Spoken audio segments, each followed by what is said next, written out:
justice sensitivity. And that's what we're talking about today with ADHD. And you may experience this and not realize it. And that's why I thought this was really cool to go over. I thought this was a great suggestion on a topic. What is justice sensitivity? Especially right now. This could definitely flare up right now. So the first thing, like justice sensitivity, we want to look at it through an ADHD nervous system.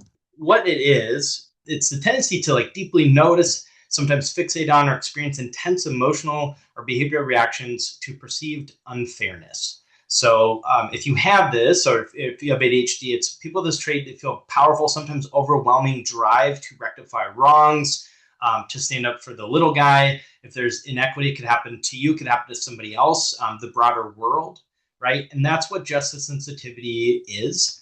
And we can feel it at a really high level for a lot of different reasons. And so we're going to talk about really what is it at a higher level, what's justice sensitivity versus maybe normal frustration, why with ADHD we experience this, some of the science of the brain, and then the 4 types of justice sensitivity, and then also relationships. So what is it? I've talked about that a little bit. It's heightened emotional response to unfairness. So this could be a strong awareness of inequality, double standards, hypocrisy, exploitation, broken agreements, power imbalance, manipulation. This can include intense emotional activation, rumination, difficulty letting things go, a strong desire to correct those wrongs, hyper focus on the fairness violations. And this can be directed towards ourselves, others, groups, society, systems, right? And so a typical, frustration would say, hey, that's unfair, right? Or a mild emotional response, you might be irritated and you're able to move off of it. Whereas justice sensitivity is going to be like, hey, this violated something really important. The emotional intensity can remain high. Your nervous system can stay activated for days. Sometimes you might have thought loops that are happening over and over again. It feels like morally or personally significant, and it could impact your mood for hours or days or sometimes a week, depending on what that is. And the reason why we can experience it so intensely is because our nervous systems, and we're learning more about ADHD being part of a different wiring of our nervous system, right? We have fast reaction times and we can have big feelings, bigger emotions. We're very aware of patterns. We have really good pattern recognition. And so if we see things maybe politically or in a relationship or anything, we can spot the pattern happening, the unfairness sooner. We're more sensitive to inconsistency. We're sensitive to invalidation. We are more hyper attentive to social dynamics. A lot of us are watching social dynamics, whether that's like our fear of rejection or just deeper empathy or intuition. And a lot of us are driven by authenticity, right? Internal meaning and values, our core values. Authenticity is really important to us. And right, we can hyperfocus the rejection sensitivity dysphoria, right? It's like fear of rejection on steroids, and it can create emotional pain in the brain at the perceived thought of rejection. They're finding out about neurodivergent nervous systems. Also, we're more likely to go into black and white thinking under stress, which could be a trauma response, like all or nothing. It's either this or this. It's either all good or all bad. Intense empathy, strong emotional memory. So we have a lot of really amazing core skills in our nervous system that can make us more predisposed to picking up on justice sensitivity. We also can have emotion dysregulation. So we can have a faster escalation. We can have stronger emotional spikes, delayed recovery after conflict, increased emotional flooding. And sometimes it's harder for us to return to baseline because we just feel big, right? And we can feel it in our nervous system, and we have a little bit more sensitivity in general, which is this beautiful thing. And there are good things to justice sensitivity, right? We're more likely to take action. We're more likely to be philanthropic. We're more likely to step in and stand up for people or take risks or even risk our job if it means standing up for what's right. So I also want to say that having this bigger reaction than a normal average person to injustice is a beautiful thing, because wouldn't we want someone to have that if we were being treated unfairly, right? If there's something going on.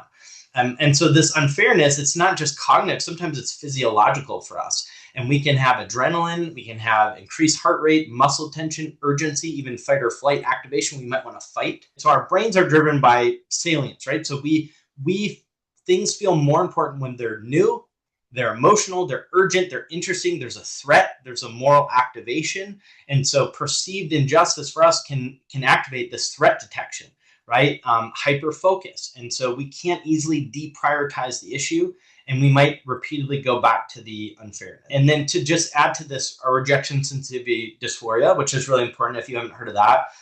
But that's our brain is wired differently, where even perceived rejection can create emotional pain on brain scans. And so we might interpret, if it's unfairness to us, we might interpret it as rejection, disrespect, devaluation, betrayal, humiliation, being unseen or unheard, even if it's something that wasn't intentional. Like, for example, has anybody had a family member or a friend or a past client use another realtor instead of us? Has anybody experienced that? I think probably a lot of us have, and it hurts really bad, right? It can, for some of us, it can really bother us or hit us. And it's like, why didn't they reach out to me? Why didn't they ask me first? They must not think I'm a good realtor or whatever. And really, it could have just been, they didn't even think about it, right? They don't know we're just paid on the back end. Or it's not the same thing, but we can create it in our head sometimes. And so if we might have rage, we might have shutdown, we might get defensive, we might over-explain or withdrawal, emotional overwhelm, right? So that can happen. The other thing I want to talk about, which is a really great thing, is we have really strong internal ethics. We have like strong empathy. Does anybody feel like they've got a lot of empathy, or even an empath?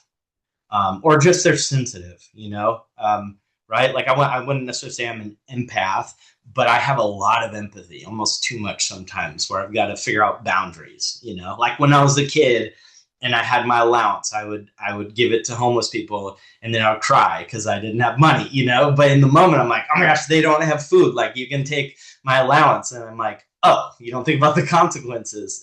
So still, still something I got to check myself on sometimes, but we can have deeper empathy, and protective instincts, discomfort with hypocrisy, right? Double standards. Like, we're very loyal to authenticity. Anyone struggle with small talk?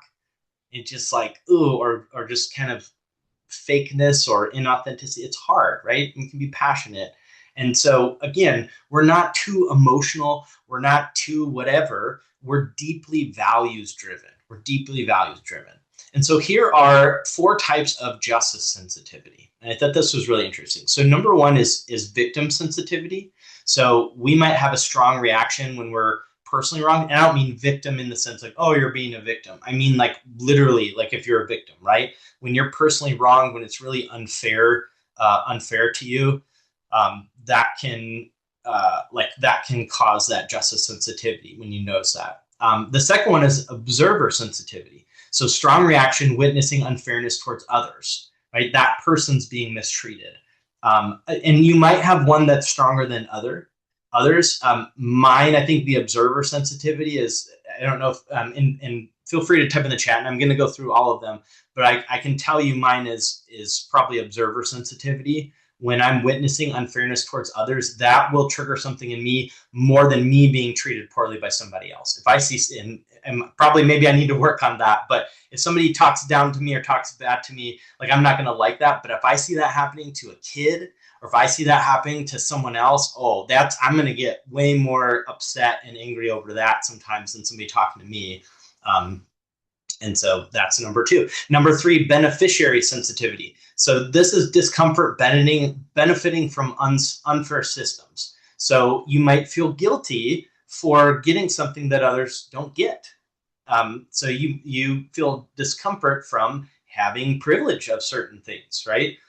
Where, like, oh man, I need to be grateful for having fresh water and clean food. And you might even feel bad about yourself because someone in a different country doesn't have that. Or you might be getting something that someone doesn't have access to because they don't have the finances, or they're a different minority group or something like that, different country. And then the 4th one is perpetrator sensitivity. So this is strong guilt after causing unfairness to somebody else, that you might have hurt someone. Maybe you have impulse control stuff, and then you say something you don't mean, and then you feel terrible that you said that. You feel terrible. And this is one of the parts of justice sensitivity that I think a lot of people don't know about. I think a lot of people think it's just the observer sensitivity, where you're watching someone else not be treated well. But there's the 4 types, right? You're not being treated well. That's the victim sensitivity. Observer sensitivity, you're watching someone else not be treated well. Beneficiary sensitivity, when you're getting discomfort from benefiting from an unfair system. And then perpetrator sensitivity, if you're the one that did the thing, right? And so those can all cause this justice sensitivity, which the perpetrator sensitivity, I think, is so important because that can cause a lot of shame, right? Especially if you have impulse control issues or you misread the social cues and then you feel terrible, or you had a big emotional reaction and you said something before you thought about it. And so that's where the shame can really get us if you experience that. And so I just encourage you to use it as a learning experience versus beating yourself up and crawling under a rock like some people do. But I'm curious in the comments, if you want to type it in there, is what type of sensitivity do you experience the most? What kind of sensitivity of the 4 resonates for you? The victim happens to you. You watch it happen to somebody else. You're benefiting from systems that might be unfair, or you might have caused it to someone else and then you feel horrible. And then the observer one, which I think I said is one of my strongest one. And I think that can happen right now. And I'm going to stay as kind of somewhat neutral just because, but I would say politically right now, right? There are, and this is as far as I'll go, there are some demographics that are really being hurt. And whether that's in our country, in other countries, there's a lot of stuff going on right now. And if that is like really hard for you, I just want you to know that's normal and that's a healthy thing, right? To see injustice that doesn't feel good, or people not feeling like people are being treated well, or even they're being persecuted. And that can cause emotional dysregulation. It can cause rumination, and it can pull you away from business, right? And so and as a coach now for 8 years, I see people that beat themselves up for having an emotional charge that week, or for really getting depressed from the news, and then they beat themselves up, versus being like, wow, I have a really, like, how beautiful to have a big heart that isn't hardened, right? That isn't just used to stuff and just looks away, right? So if you do have a lot of that come up, that's a good thing. And making a list of what you can control and what you can't is really helpful, because if you're trying to control stuff that you can't control, that can feel really hopeless, and it can give a lot of anxiety or depression or anger. But making a list of what can I control? What can I do? Because every little action can help, and that can really be a positive thing. And there's a lot of organizations that already exist as well. So justice sensitivity in relationships. Here are some common triggers. Unequal effort. So if it feels like you're overextending and overgiving and the other person isn't appreciating that or isn't giving as well, feeling unheard can trigger this emotional response. Broken promises, inconsistency, double standards, invalidating emotions, unequal emotional labor. So those are all triggers for that. And some of our reactions as a person with ADHD can include intense arguments, which also some people might pick arguments. This is a little bit different because it does create dopamine, right? You might poke people, that you love a little bit because it creates dopamine and you get to spar a little bit. So this is a little bit different than that. But intense arguments, over-explaining. If you're saying the same thing over again, you're trying to get them to get it. Hyper-focusing on the principle. Difficulty dropping the issue. So if you have trouble letting things go unless it's solved, and you just stay in it all the time and you're hyper-focused on it and you just can't let it go, and you're kind of cycling, like it's not really helping or getting better and you don't know why you're stuck on it, that could be something. Emotional flooding, if you just feel like crying sometimes and you don't know why. Defensiveness is another thing that can happen as well. And if you've heard of this, it's the principle dynamic, right? So it's not even about the thing itself, it's the principle. I just want consistency, I want accountability. So the issue to you, it might not be this little thing that your partner doesn't take out the trash. It's the issue symbolizes a larger meaning.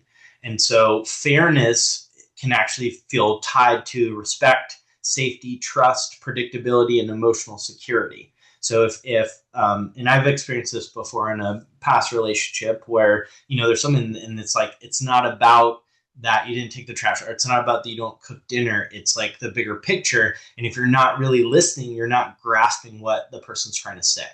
right? You think like, okay, I'll take the trash out more, and they're not happy. It's like, why are they not happy? I just said I would do it, or whatever, right? So sometimes when it doesn't make sense, especially if you're more of like a logical or a very direct thinker, and you're more likely probably to have an ADHD partner than not. If you have ADHD, I need to look up the percentages, but it is a higher percentage.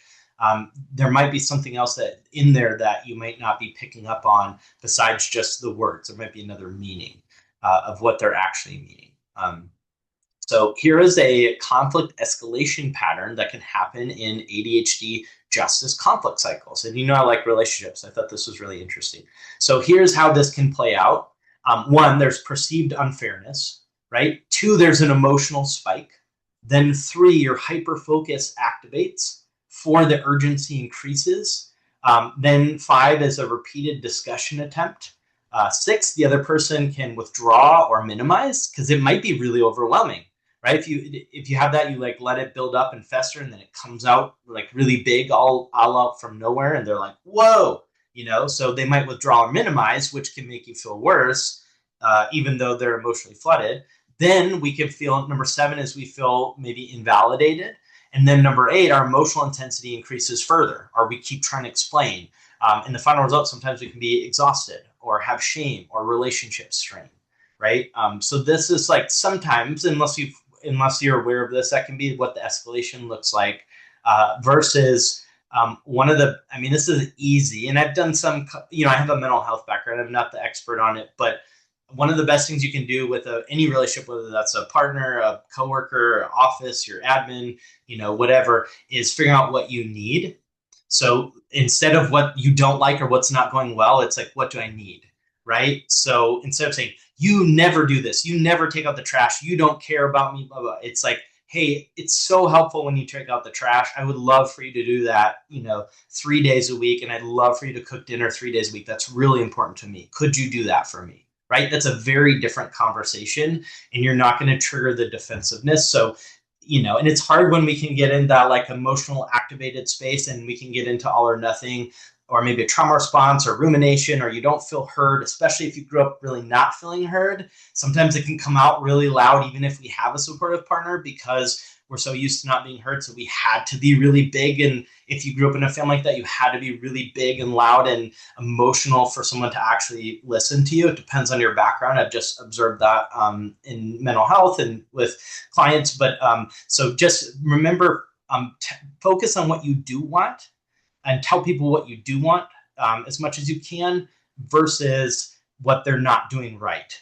And that goes like, that's how I like to know too. If I'm not in a relationship, but if I was, I would want to know what do you want? What would be helpful? What would be a change that would fulfill that for you? That's what I want to know, instead of you're not doing this, you don't care, or whatever that is. So yeah, focus on what you do want and ask for what you need, which is something a lot of us could be better at, because we are learning to advocate for ourselves, especially if you're late diagnosed. So in the workplace, justice sensitivity, we can struggle with if there's favoritism, right? If there's inefficiency, micromanagement. Anybody struggle with micromanagement or feeling like demand avoidance gets triggered? Yeah, when somebody's like, hey, you have to do this or this, right? So that can really show up as well. If there's poor leadership, if there's inconsistent rules, if they're giving, like I said, favoritism to one person, not another, or there's people are playing a political game. I played semi-pro soccer, and it was really political, and that drove me nuts because it was whoever kissed up to the coaches got more play time. And I played 1 year, and then I was like, I don't know about this. But yeah, that was interesting in playing semi-pro soccer. Unclear expectations, we can struggle with that. Unethical behavior, if you know it's not in integrity. And that can create resentment, burnout, cynicism, emotional disengagement, rage-quitting impulses, right? Just withdrawing. And then also, this is interesting. So authority issues can be common with us because a lot of times we resist arbitrary rules that don't really make sense, illogical systems, somebody abusing power, inconsistent standards, performative leadership. and tell me, I feel like this can be more common in achievement spaces, right? In an entrepreneurial world, sometimes in real estate, in corporate world, there's this performative real estate. Do you know what I mean? Or real estate, performative leadership when I say that, where it's like toxic positivity, toxic achievement, but it's performative. It's not really embodying it at the core. So again, if that bothers you, that's normal. That's a normal thing. If that bothers you, if it's not authentic. So yeah, especially triggering, right?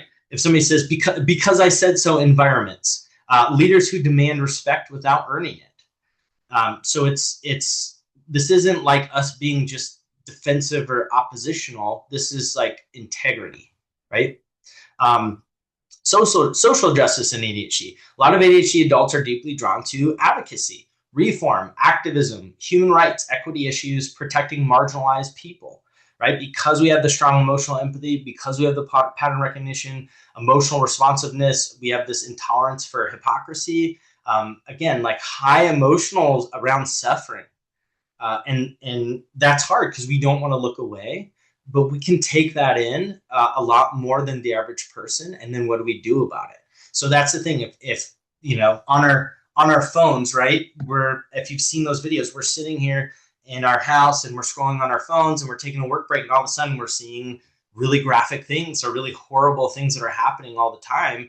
And it's like our system's not necessarily meant to have access to see all of that, and yet I don't want to look away, right? And so it's a balance that if you are in that camp, how do you create boundaries where you're still up to date on things that are happening and you're still plugged in and you're not looking away and you do advocate, and it's not creating dysregulation all the time, because that can happen as well. And then, you know, because it's like, oh my gosh, all this stuff is happening, I want to look at this, but then we can't show up in our relationships, in our career, for our clients the way that we need to if we're constantly dysregulated. And so again, having boundaries around these things. Maybe you don't do it right before bed.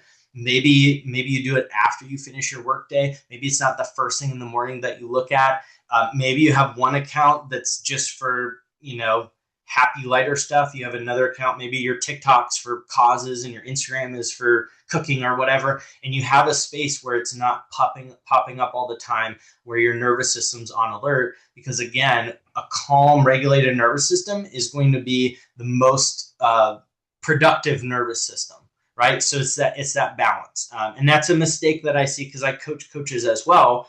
I listen to recordings, is a client will come on the phone and they're dysregulated, and then the coach tries to push them, and then they get more dysregulated. Whereas if you took a second to regulate the nervous system and then pushed, you're going to get way more output from that. So again, I'm not saying don't care and look away. I'm saying just be aware of how it's affecting you and make sure you're putting it in containers where you're not just constantly flooding yourself with things, because the more that you stay on something on social media, the more it's going to feed you that, because it literally calculates how long you take on stuff, right? And so if you're spending a lot of time, you're going to get more and more and more and more, and then it's going to feel like it's even happening all the time, everywhere, right? You can freak yourself out.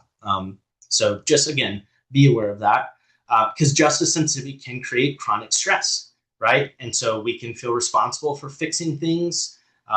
We can constantly consume upsetting information. We might over-identify with injustice and have trouble emotionally disengaging or task switching, right? So just be aware of that.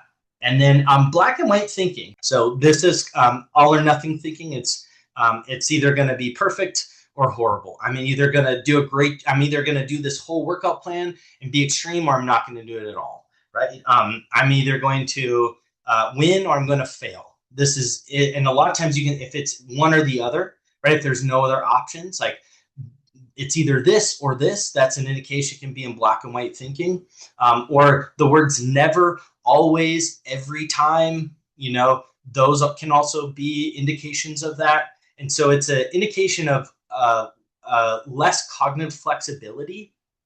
And so we can have, and we can go into that when we feel triggered. And so if you're consuming a lot of stuff, or you have a lot of this injustice sensitivity, and then you're in the all or nothing thinking and you come into real estate, then you can also experience all or nothing thinking in that. Like, this client's horrible, they're terrible, or this is the perfect client, you know, or I'm never going to make it in real estate. or it's always going to be like this, or you get rejected, you go on a listing appointment, you don't get the listing.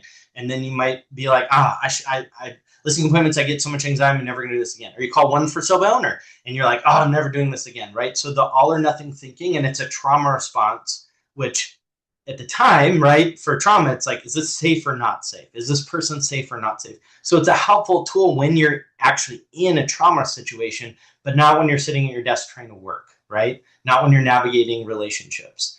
So just be aware of this all or nothing, this category. And for me, when I'm in all or nothing thinking, it's an indication that I need to regulate a little bit, or maybe I don't feel as safe. So how can I regulate my emotions a little bit better? And then if you have, like, sometimes we can ruminate, or there can be some OCD traits. So sometimes we can't just let it go because it's not complete, right? We haven't completed the processing. We're still perceiving an unresolved threat. We need some kind of closure or validation. Or just task switching. If we're on something for a while, a pattern interrupt is harder for us. And so that's where you want to move your body. Connection with other people is really helpful, those kinds of things. What I would say is, with the justice sensitivity, where we know it's getting destructive, right, is if there's constant conflict, if you're sabotaging relationships, if you're having obsessive resentment, if you have an inability to compromise, if you're going on social media like rage spirals, or you're just constantly consuming content and that's it. If you're experiencing like moral superiority, emotional exhaustion, you're just angry all the time, right? It's pulling away from your relationships, your work, those kinds of things. That's when it might become a bit destructive. And then if you're just like kind of explosive, right? You're acting without thinking, you're harming people. Really, a lot of it can come down to regulating emotion. So a couple of those tools: pausing before you respond, being aware of your body, what's happening in your nervous system, getting movement, even deep pressure like a weighted blanket or a massage, breath work, meditation apps, nervous system grounding, whether it's fidget toys or ice or, like something cold, something warm, getting your sleep more stabilized, reducing the overstimulation.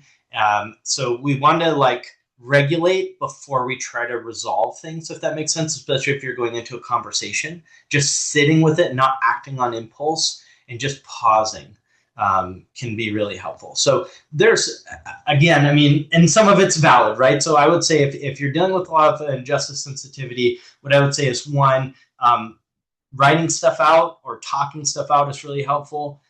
Figure out what is helpful and what's rumination, making a list of what you can control around it and what you can't, and then focusing on what you can control and doing that can be really helpful. And then really focusing on the emotion regulation as well. And so, yeah, I think really it comes down to what can you control and what can't you control. Because if there's injustice and you can control it and you can speak up and you can set boundaries, great, that's really empowering. If there's stuff that if you feel like you can't do anything about it, that's where we start to spiral. Have a wonderful week, and we'll see you Thursday or next Tuesday. So, all right. Have a wonderful, wonderful, wonderful week, guys.